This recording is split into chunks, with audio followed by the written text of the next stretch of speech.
टिक talker सना ने मुलजिम से आखिरी बात क्या की, काका घर के अंदर कैसे पहुंचा, तहलका खेज इंकशाफ, वालिदा और फूफी के बयान के सुलझाने लगे।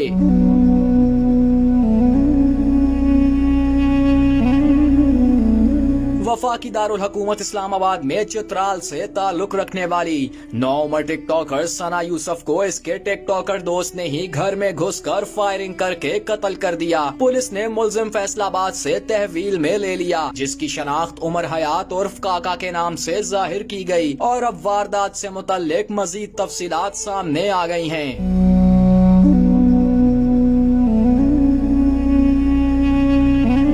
रिपोर्ट के मुताबिक सना की फूफो का कहना है दोनों में तकरार हुई। सना ने कहा गुस्सा नहीं करो, मैं पानी लाती हूँ। इस दौरान तकरार ज्यादा बढ़ी तो सना ने कहा कि घर के अंदर और बाहर सीसीटीवी कैमरे लगे हैं, कुछ हुआ तो तुम जिम्मेदार होगे। मुलजिम ने सब बातें हवा में उड़ाते हुए सना पर फायरिंग कर दी। 2 फायर की इन्होंने आवाज सुनी। रिपोर्ट के मुताबिक मुलजिम न सिर्फ घर पहुँचा बल्कि दूसरी मंजिल पर मज़कूरा फैमिली कयाम पजीर थी और सीढ़ियाँ चढ़कर मुलजिम वहां तक पहुंचा, जहां दोनों के दरमियान बातचीत हुई और मकतूला ने मुलजिम को मौके से जाने को कहा और यही बातें फूफो ने सुनी जो इन्होंने इब्तदाई बयान में पुलिस को बताई हैं।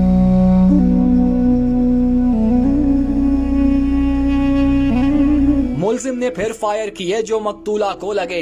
इसके बाद बाहर निकलता है और गली के कोने से दौड़ना शुरू कर देता है, जिससे शुबा होता है कि मुलजिम के पास पहले से कोई गाड़ी मौजूद थी। फिर कश्मीर हाईवे से होता हुआ बजरिया मोटरवे फैसलाबाद गया, जहां रूपोश हो गया। पुलिस के मुताबिक इब्तदाई तौर पर मुलजिम ने वारदात का एतराफ भी कर लिया।